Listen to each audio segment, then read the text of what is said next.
விவசாய பூமி உயிர் வளத்திலும் மேல பூமி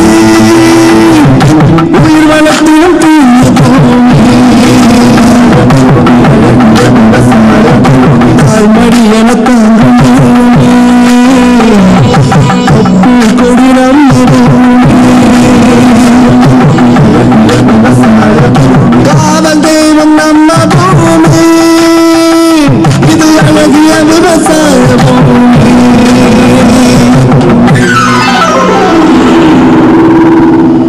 வணக்கம் வேளாண் பெருமக்களே. இந்திய வேளாண் அமைச்சகமும் கோயம்புத்தூர் தொலைக்காட்சி நிலையமும் இணைந்து வழங்கும் சிறுவட்ட ஒளிபரப்பு நிகழ்ச்சிக்கு உங்களை அன்போடு வரவேற்கின்றோம். தேரான் தெளிவும் தெளிந்தான் கண் ஐயுறவும் தீரா இடும்பை தரும் என்ற திருக்குறளோடு இன்றைய நிகழ்ச்சியை இனிதே துவங்குகின்றோம். முதலில் வேளாண் செய்தி அறிக்கை.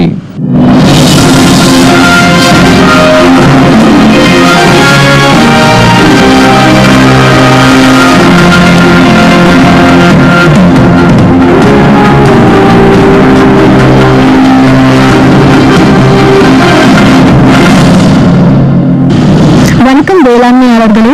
கோயம்புத்தூர் தொலைக்காட்சியில் சிறுவட்ட ஒளிபரப்பு செய்தி அறிக்கை. ஏராளமான தகவல்கள், செய்திகள், நிகழ்வுகள், இவற்றுடன் நான் மகாலட்சுமி. முதலில் தலைப்பு செய்திகள். இயற்கை முறையில் மஞ்சள் சாகுபடி, வடக்கலூர் பி. மகேந்திரன் தரும் தகவல். பந்தலெல்லாம் பாகற்காய் சாகுபடி, ஜமீன் காலியாபுரம் சி. கிருத்திகா தரும் தகவல். இனி விரிவான செய்திகள். அன்னூர் பகுதி வடக்கலூர் பி. மகேந்திரன் வேளாண்மை செய்யும் வயல் பகுதியை நெருங்கும் போதே மஞ்சள் வாசனை நம்மை வரவேற்கிறது. பசுமஞ்சள் வாசனை மெல்லியதாக சுகந்தமாக வருடுகிறது. தளத்தளவென்று வளர்ந்து தலைநிமிர்ந்து நிற்கும் இந்த மஞ்சள் தோட்டத்தின் சிறப்பு என்ன தெரியுமா? கொஞ்சம் கூட செயற்கை உரங்கள் கலப்பு இல்லாமல் இயற்கை உரங்களால் தழைந்து வளர்ந்து நிற்கும் மஞ்சள் செடிகள் பார்க்க ஓரளவு, பார்க்க பார்க்க பேரளவு. இந்த ரகசியத்தை பகிர்ந்து கொள்கிறார் வேளாண்மையாளர் பி. மகேந்திரன். இப்போ நம்ம இருக்கிறது வந்து பாத்தீங்கன்னா கோயம்புத்தூர் மாவட்டம் அன்னூருக்கு பக்கத்துல வடக்கலூர் அப்படிங்கிற ஒரு கிராமத்துல மகேந்திரன் அவருடைய தோட்டத்துல இருந்தா பேசிட்டு இருக்கேன். இவருடைய தோட்டத்துல வந்து மஞ்சள் சாகுபடி பண்ணியிருக்காரு. அதுவும் அந்த மஞ்சள் வந்து பாத்தீங்கன்னா இயற்கை முறையில் சாகுபடி செய்யப்பட்ட ஒரு மஞ்சள். அந்த மஞ்சள் அவர் எப்படி சாகுபடி பண்ணியிருக்காரு, அதனுடைய பலன்கள் பயன்கள் எல்லாம் என்ன அப்படின்னு சொல்லி மகேந்திரன் அவர்கிட்ட கேட்கலாம். சொல்லுங்க மகேந்திரன், நீங்க வந்து எத்தனை வருஷமா இந்த இயற்கை முறை விவசாயத்தை மேற்கொண்டிருக்கீங்க? இது மஞ்சள் வந்து ஒரு 3 ஆண்டு காலமே இயற்கை முறையில் பண்ணிட்டு இருக்கிறேங்க. இதுல வந்து ஒரு அடி வீதமா மஞ்சள் வந்து நாற்று இடைவெளி விட்டு 3 அடி பார் போட்டு நாங்கள் நடவு செய்கிறோம். வைகாசி மாதம் அக்னி நட்சத்திரம் முடிஞ்சு அது நடவுக்கு ஆரம்பிக்கிறோங்க. அப்புறம் இது வந்து கலை நிர்வாகம் வந்து முதல்ல எல்லாம் இந்த மூடாக்கெல்லாம் போட்டு இதை ரெடி பண்ணி கொஞ்சம் கலை நிர்வாகத்தை அதில் சரி பண்ணிக்கிறோங்க. மற்றபடி பார்த்தீங்கன்னா இது வைகாசி மாதம் மட்டும் மாசி மாதம் அறுவடை ஆகுது. அறுவடை ஆகி பின்னாடி நாம் அதை வேவிச்சு காய போட்டு பாலிஷ் பண்ணி மார்க்கெட்டிங் கொண்டு போகிறோங்க. இது ஈரோடு தான் மெயின் மார்க்கெட்டுங்க. இப்போத்த லெவலில் பார்த்தோம்னா ஒரு ஏக்கராவுக்கு 40 குண்டால் வீதம் எங்களுக்கு இந்த ஏரியாவில் வருது. நிறைய பேர் இயற்கையில் செய்கிறவங்களுக்கு இந்த 40 குண்டால் வீதம் வந்து சாதாரணமாக எடுக்கிறாங்க. எல்லாருமே நல்ல விதமாக வருது. நீங்க வந்து ஃபர்ஸ்ட் வந்து அந்த மஞ்சள் கிழங்கு வச்சிருக்கீங்க. கிழங்கு எத்தனை கிழங்கு தேவைப்படும், எத்தனை 1000 கிலோ தேவைப்படுது? 1000 கிலோ எடுத்து வைப்போங்க. 1000 கிலோ நல்ல பருமன் அந்த வளர்ச்சியாக இருக்கிறது நல்லதாக பார்த்து எடுத்து அதை எடுத்து நடவு போடுறோம். ஒரு அடிக்கு ஒரு வீதம் 2 லைனும் 3 அடி பாரில் 2 லைனும் நடுறோங்க. இப்போ வந்து 1000 கிலோ வந்து தேவைப்படுது அப்படின்னு சொல்றீங்க. இப்போ வந்து நீங்க சொன்ன மாதிரி வந்து என்னோட ஈல்டு வந்து மொத்தம் 10 மாதங்களா? 10 மாதம். 10 மாதம் கழிச்சு நீங்க ஈல்டு எடுக்கும் பொழுது சுமாரா வந்து உங்களுக்கு எவ்வளவு குவிண்டால் பக்கம் உங்களுக்கு கிடைக்குங்க? எப்படின்னா 40 குண்டால் வரும். பாலிஷ் பண்ணி எடுத்த மஞ்சள் வந்து 40 குண்டால் வரும்.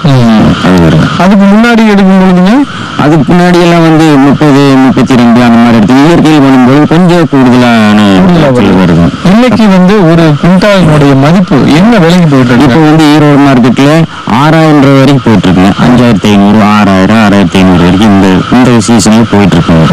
அப்ப வந்து கிட்டத்தட்ட 60 குவிண்டால் அப்படின்னு சொன்னா கிட்டத்தட்ட உங்களுக்கு 2,40,000 ரூபாய்க்கு பக்கம் வந்து உங்களுக்கு வருமானம் ஒரு 10 மாதத்தினுடைய வருமானம். இல்ல உங்களுக்கு செலவுகள் அப்படின்னு சொல்லும் பொழுது எவ்வளவு செலவுகள் வரும்?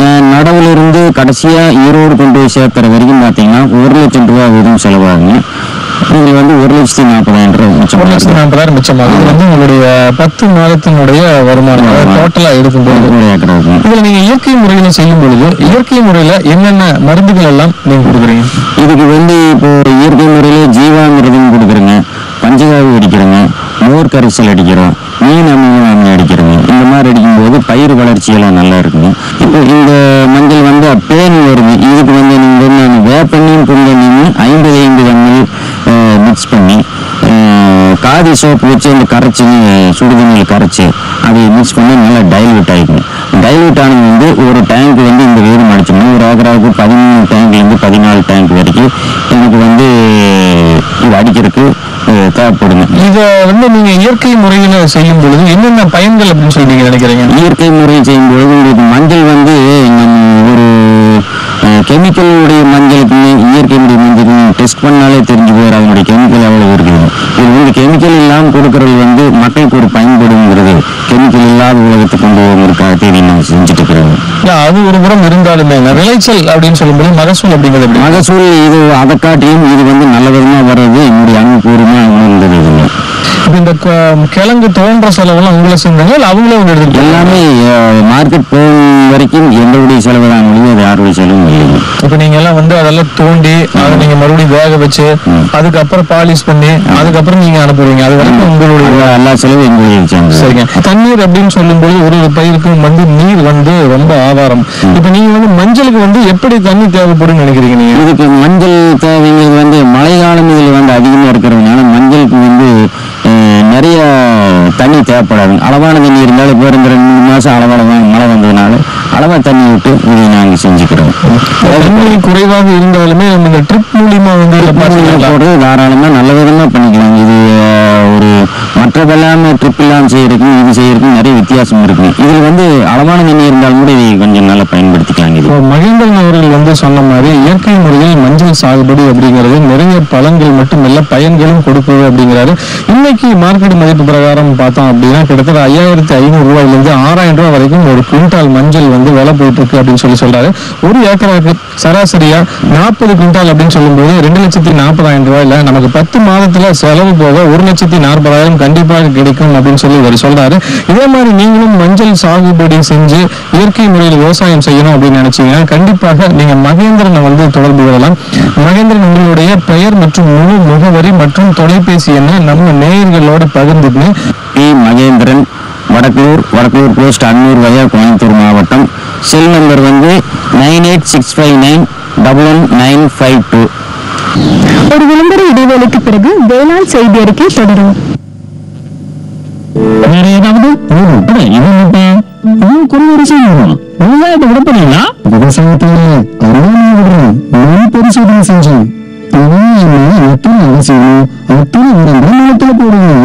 விவசாய சகோதரர்களே, இன்று உங்கள் மாவட்டத்தின் அருகில் பரிசோதனை கூடத்தில் பரிசோதனைகள் மண் சத்து ஈரப்பதம் செடி வளர்ச்சியை சரிபார்த்து அவசியத்திற்கு ஏற்றவாறு மட்டுமே சத்துக்களை போடுங்கள். மேலும் சல்பர், ஜிங்க் மற்றும் போரான் போன்ற மண் சத்துக்களையும் சரிபார்க்க மறவாதீர்கள். ரசாயன உரம் மற்றும் ஆர்கானிக் உரத்தை சரியான முறையில் பயன்படுத்தி உள்ள வளத்தை பராமரியுங்கள். உற்பத்தியை பெருக்குங்கள், செலவை குறையுங்கள், உங்கள் செலவினை சேமிக்க உதவுங்கள். கூடவே மெதுவான வேகத்தை ஏற்றுதலை இழக்கும் உரங்கள், அதாவது 2 தடவை யூரியா போன்றவற்றை பயன்படுத்துங்கள். யூரியாவை இலைகளின் மேல் தேயுங்கள். நிஜமாவே புத்திசாலி ஆயிட்டப்பா. மேலும் விவரங்களுக்கு தொடர்பு கொள்ளவும் மாவட்ட வேளாண் அதிகாரி அல்லது விவசாயி கால் சென்டரை. வேளாண் செய்தி அறிக்கை தொடர்கின்றன. பாகக்காய் பந்தல் இத்தனை இதமான வாசனையுடன் இருக்குமா? இத்தனை சுவையான வாசனையுடன் இருக்குமா?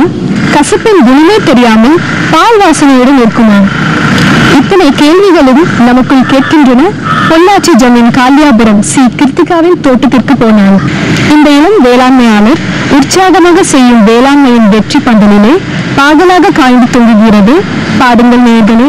கோயம்புத்தூர் மாவட்டம் பொள்ளாச்சிக்கு பக்கத்துல ஜமீன் காளியாபுரம் அப்படிங்கிற ஒரு கிராமத்துல கிருத்திகா அவங்களோட தோட்டத்துல என்ன பேசிட்டு இருக்கோம். இவங்க தோட்டத்துல வந்து பாத்தீங்கன்னா பந்தல்ல பாவை சாகுபடி பண்ணிருக்காங்க. அந்த சாகுபடி முறையை பத்தி இப்ப சொல்ல போறாங்க.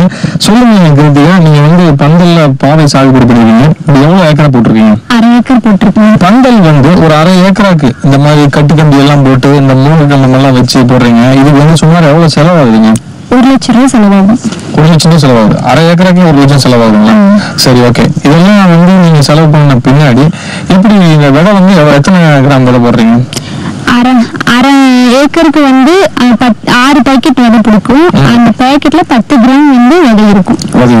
இப்ப நீங்க விதையை போட்ட பின்னாடி இது முளைச்சு எத்தனை நாள் கழிச்சு அப்படி பந்தல்ல படர ஆரம்பிக்குது? 25 நாள் ஆகும். 25 நாள்ல படர ஆரம்பிச்சிடும். இப்ப வந்து அரை ஏக்கருக்கு இப்ப நீங்க பயிர் பண்ணிருக்கீங்க. இதுல வந்து சுமார் உங்களுக்கு எவ்வளவு கிலோ கிடைக்கும்? ஒரு 6 ல இருந்து 8 டன் வரைக்கும் கிடைக்கும். 6 ல இருந்து 8 டன். ஒரு டன் இன்னைக்கு மார்க்கெட் மதிப்பினோட பிரகாரம் என்ன விலைக்கு போயிட்டு இருக்கு? இன்னைக்கு 15 ரூபா போயிட்டு இருக்கு. 15 ரூபா, அதாவது கிலோ 15 ரூபா. அப்ப வந்து ஒரு டன் அப்படின்னு சொல்லும் பொழுது கிட்டத்தட்ட 15,000 ரூபாய்க்கு போகணும். 15,000. அப்ப வந்து உங்களுக்கு 6 டன் அப்படின்னு சொல்லும் பொழுது கிட்டத்தட்ட 1,00,000 ரூபாய் வரைக்கும் இதுல வருமானம். சொல்லுங்க கிருத்திகா, இப்ப வந்து இந்த பந்தல் பாவை சாகுபடியில வந்து என்னென்ன நோய்கள் எல்லாம் தாக்கும், அந்த நோய்களுக்கு என்னென்ன மருந்துகள் எல்லாம் நீங்க கொடுக்குறீங்க? இந்த பாவையில பாத்துட்டீங்கன்னா வைரஸ் ப்ராப்ளம் மட்டும்தான், வேற எதுவும் வராது. அது ரிலவெக்ஸ் அப்படின்னு சொல்லி ஒரு மருந்து இருக்கு. அது ஒரு டேங்க்குக்கு 25 மில்லியும் அது கூட புளிச்ச மோர் ஒரு 100 மில்லியும் மிக்ஸ் பண்ணி நம்ம அடிச்சிட்டா போதும். அந்த வைரஸ் நோய் எல்லாம் போயிடும். இல்ல, இதுக்கு இல்லாம வேற என்னென்னலாம் உரங்கள் அப்படின்னு சொல்லும்போது என்ன கொடுப்பீங்க? இதுக்கு பொட்டாசும் சல்பேட்டும் மட்டும் கொடுத்தா போதும் 25 நாள்ல. பந்தல் பாவை சாகுபடியில அப்படி கயிறு எல்லாம் கட்டி நீங்க படர விட்டுருக்கீங்க. இப்ப இந்த கயிறு கட்டி படர விடுறதுக்கும் அப்படி படர விடுறதுக்கும் என்ன ஒரு வித்தியாசம்? அது வந்து கயிறு கட்டி எதுக்காக படர விடுறோம்னா, அந்த கீழே இருந்து இந்த செடி வந்து பந்தல் மேல ஏறணும் அப்படிங்கிறதுக்காக வந்து நாங்க கயிறு கட்டி இருக்கிறோம். அதுக்காக கட்டி விட்டுருக்கீங்க. இப்ப நீங்க இந்த பந்தலே வந்து பாத்துட்டீங்கன்னா, இப்ப ஒரு முறை இன்னைக்கு வந்து பாவை போட்டிருக்கீங்க, இதே மாதிரி அடுத்த முறை வேற என்ன போடுவீங்க? இது எத்தனை நாள் இந்த பந்தலை நீங்க பயன்படுத்தலாம்? இந்த பந்தலை வந்து ஒரு 4 வருஷம் வந்து மூங்கில் போட்டா பயன்படுத்தலாம். இதுல பாவையை தவிர புடலை அப்புறம் பீக்கே அதெல்லாம் வந்து நம்ம சாகுபடி பண்ணலாம். இப்ப நீங்க வந்து பந்தல் பாவை போட்டிருக்கீங்க. இந்த பாவை போட்ட பின்னாடி அடுத்த ஒரு இது வந்து மாற்று பயிர் தான் போடணுமா, இல்ல இதையே வந்து மாத்திதான் போடணும்? எதற்காக அப்படி மாத்தி போடணும்னு சொல்றீங்க? அது வந்து என்னன்னா, அதுல இருக்கிற ப்ராப்ளம் ஏதாவது வந்து திரும்பவும் அதுலயே வந்துருங்கிறதுக்காக நம்ம வேற ஏதாவது வந்து பண்ணிட்டு அதுக்கப்புறம் பண்ணா வந்து நம்மளுக்கு கொஞ்சம் ரிலீஃபா இருக்கும். அந்த மாதிரி சொல்றீங்க. அதனால வந்து இப்ப நீங்க பண்றீங்க. இப்போ இந்த பந்தல் பாவை சாகுபடியில என்னென்ன நிறைகுறைகளை வந்து நீங்க கருதுறீங்க? இதுல நிறைகள் மட்டும்தான், குறைகள் வந்து கொஞ்சம் கம்மி தான். ஏன்னா வந்து நம்மளுக்கு வந்து நிறைய ஆளுகள் வந்து தேவைப்படாது. 2 பேர் இருந்தா கூட ஒரு ஏக்கர் வந்து நம்ம மெயின்டைன் பண்ணிக்கலாம். அதனால வந்து ஒன்றும் ப்ராப்ளம் இருக்காது. அந்த மாதிரி சொல்றீங்க. இப்போ இன்னொரு என்ன அப்படின்னு பாத்தீங்கன்னா, நீர் வரத்து அப்படின்னு சொல்லும் பொழுது ஒரு பயிர்க்கும் ஒரு முக்கியமான ஒன்று. இப்போ இந்த நீர் வரத்து இந்த பந்தல் பாவை சாகுபடிக்கு எப்படி வந்து உங்களுக்கு தேவைப்படுது? இது நாங்க வந்து இப்போ பாத்தியில விட்டுருக்கோம். இல்ல நம்ம தண்ணி வந்து கம்மியா இருக்கு அப்படின்னு வந்து நம்ம சொட்டு நீர் கூட நம்ம போட்டுக்கலாம். அப்படின்னு கொடுத்துக்கலாம். இப்ப சொட்டு நீர் கொடுக்கறதுங்காட்டி வந்து நம்ம குறைவான தண்ணி வந்து தேவைப்படும். அது மட்டும் இல்லாம சொட்டு நீருக்கு வந்து உங்களுக்கு வந்து அரசாங்கத்தினுடைய மானியமும் கிடைக்கும் அப்படிங்கிறீங்க. ஒரு பருவத்திற்கும் ஒரு பட்டம் இருக்கும். அதாவது இந்த பயிர் வந்து இந்த பருவத்துல இந்த கிளைமேட்டுக்கு இந்த மாதத்துல வந்து போட்டா நல்லா வரும் அப்படின்னு சொல்லி, இந்த மாதிரி பந்தல் பாவை சாகுபடியை வந்து இந்தந்த பருவ காலத்துலதான் வந்து பயிரிடணும் அப்படின்னு சொல்லி ஏதாவது காரணங்களும் எதாவது இருக்கா? அப்படின்னு எதுவும் இல்லை. ஆனா பாவைக்கு வந்து நல்ல ஹீட் வந்து இல்லாம இருக்கும். மே மாசம் இல்லாம மத்த எந்த மாசம் வேணாலும் நம்ம வந்து அதை பயிரிடணும். சித்திரை வைகாசி மாசம் இதெல்லாம் இல்லாம நம்ம அதை தாண்டி வந்து ஒரு மிதமான வெப்பம் இருக்கக்கூடிய நாட்கள்ல எப்ப வேணாலும் பயிரிடலாம் சொல்லி சொல்றீங்க. இப்ப இந்த பந்தல் பாவை சாகுபடி வந்து நீங்க வந்து உங்க தோட்டத்துல 50 சென்ட், அதாவது அரை ஏக்கரை பயிரிட்டு இருக்கிறீங்க. இது இல்லாம இதே பயிரை வந்து நம்ம ஏதாவது ஊடு பயிரா பண்ணலாங்களா? ஊடு பயிரனா தக்காளியில பண்ணலாம். தக்காளி வந்து செடி முடிஞ்சதுக்கு அப்புறம் அந்த ஏற்கனவே கம்பி இழுத்து இருக்கிறதுல நம்ம வந்து படர விட்டோம்னா இந்த அளவுக்கு மகசூல் இல்லைனாலும் குறைஞ்ச அளவு வந்து நம்ம அதை பார்த்துக்கலாம். இப்போ கிருத்திகா அவங்க சொல்றது பிரகாரம் நம்ம பார்த்தோம் அப்படின்னா, அவங்க வந்து இந்த பந்தல் பாவை சாகுபடியில 3 மாதத்துல வந்து 6 ல இருந்து 8 டன், அதாவது 1,00,000 ரூபாய் வரைக்கும் லாபம் சம்பாதிக்கலாம். அதுல வந்து எல்லா செலவும் போது கிட்டத்தட்ட ஒரு 70,000 ரூபாய் வந்து தோராயமா நிற்கும். இது ஒரு நல்ல விளைச்சல் தான், எல்லாமே பயிரிடலாம் அப்படின்னு சொல்லியிருக்காங்க.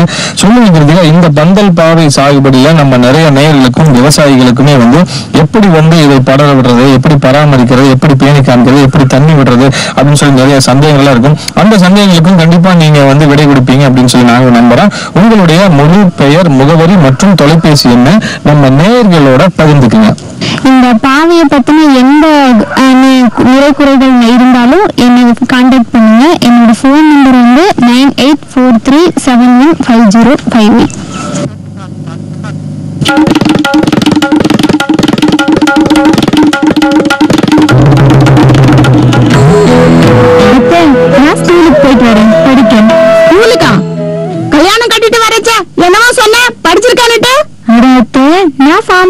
பெரியவரு, விவசாயத்துல புதுசான விஷயங்களை கத்துக்க நீங்களும் வாங்க. ஃபார்ம் ஸ்கூல் இங்கு நிலத்தில் பயிர் உற்பத்தியை பெருக்குவதற்கான அனைத்து முறைகளும் விவசாயிகளுக்கு சொல்லித் தரப்படுகின்றன. அதாவது மண்ணுக்கு கொண்ட சரியான உரம், தரமான விதை மற்றும் தேவைக்கு ஏற்ப பூச்சிக்கொல்லி போன்றவை. இதனால குறைஞ்ச செலவுல அதிக லாபம்.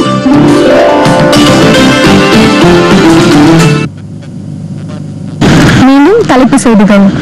இயற்கை முறையில் மஞ்சள் சாகுபடி வடக்குலூர் பி. மகேந்திரன் தரும் தகவல். பந்தலெல்லாம் பாகற்காய் சாகுபடி ஜமீன் காலியாபுரம் சி. கிருத்திகா தரும் தகவல். இத்துடன் வேளாண் செய்தி அறிக்கை நிறைவு பெறுகிறது. வணக்கம்.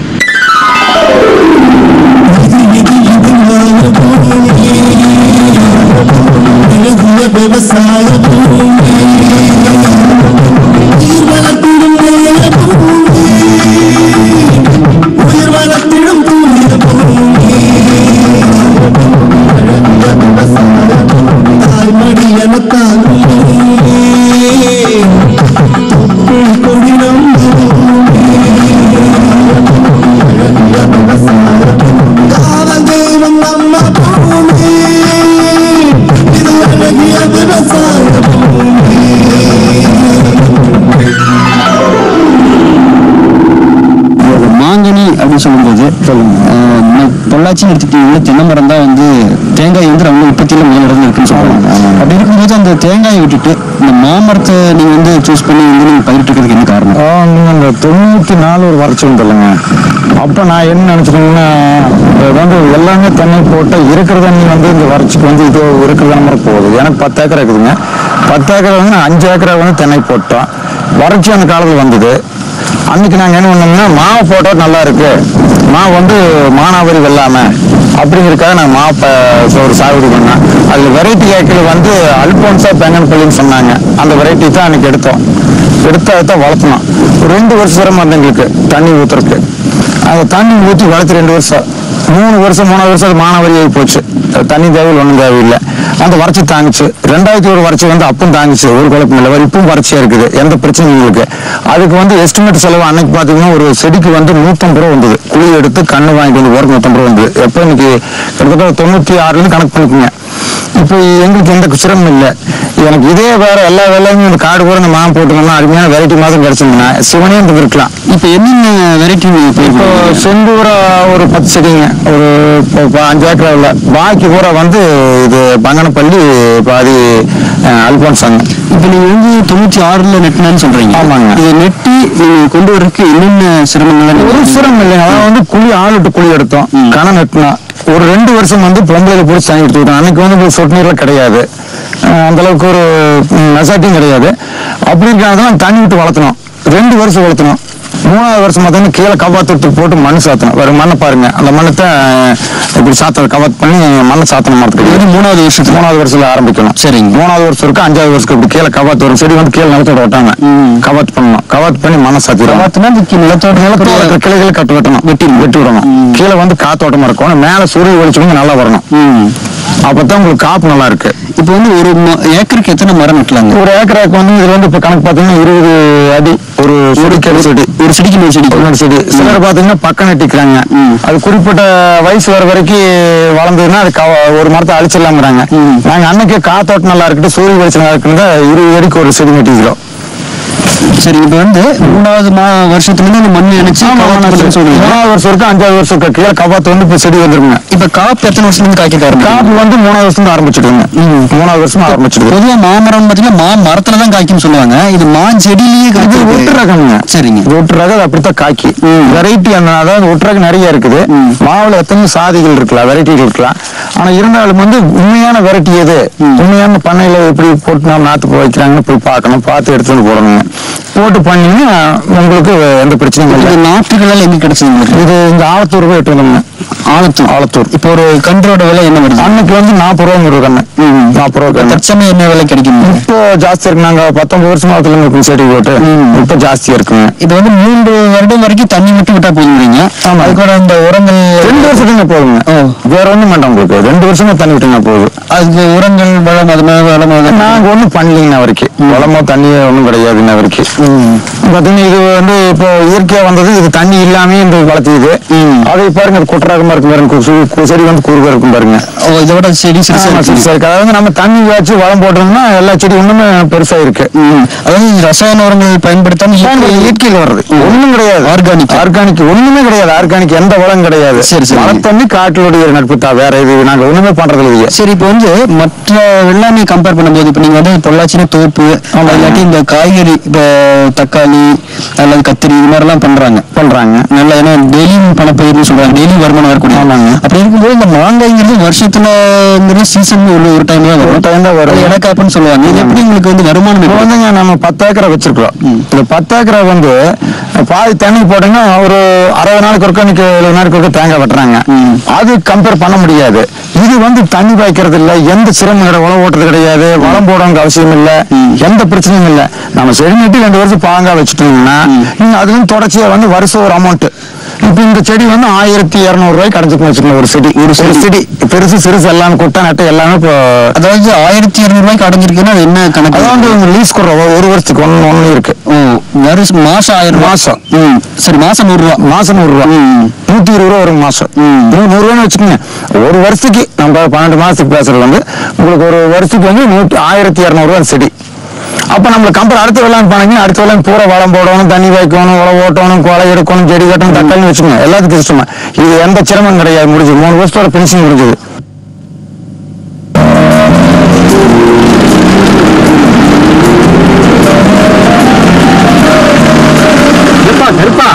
வாங்கினேன், பூச்சி மருந்து வாங்கினேன், இப்போ உரம் வாங்கியிருக்க. இவ்வளவுத்துக்கும் பணம் எங்க இருந்துப்பா வருது? இப்ப நான் பணத்தை பத்திதான் கவலையே படுறதில்லை. ஏன்னா என்கிட்ட தான் கிசான் கிரெடிட் கார்டு இருக்கு. கார்டு? இது என்னப்பா? அதாவது இது பேங்க்ல கொடுக்குறாங்க. இந்த கார்டை வச்சுக்கிட்டு ஒரு குறிப்பிட்ட தொகைக்கு நம்ம நிலத்துக்கு என்ன சாமான் தேவையோ. அப்படியா? எனக்கு ஒரு கார்டு வாங்கி கொடுப்பா. அப்படியா? பக்கத்துல இருக்கிற பேங்க்கு போ, கார்டை வாங்கிக்க, நிறைய லாபம் அடைஞ்சுது.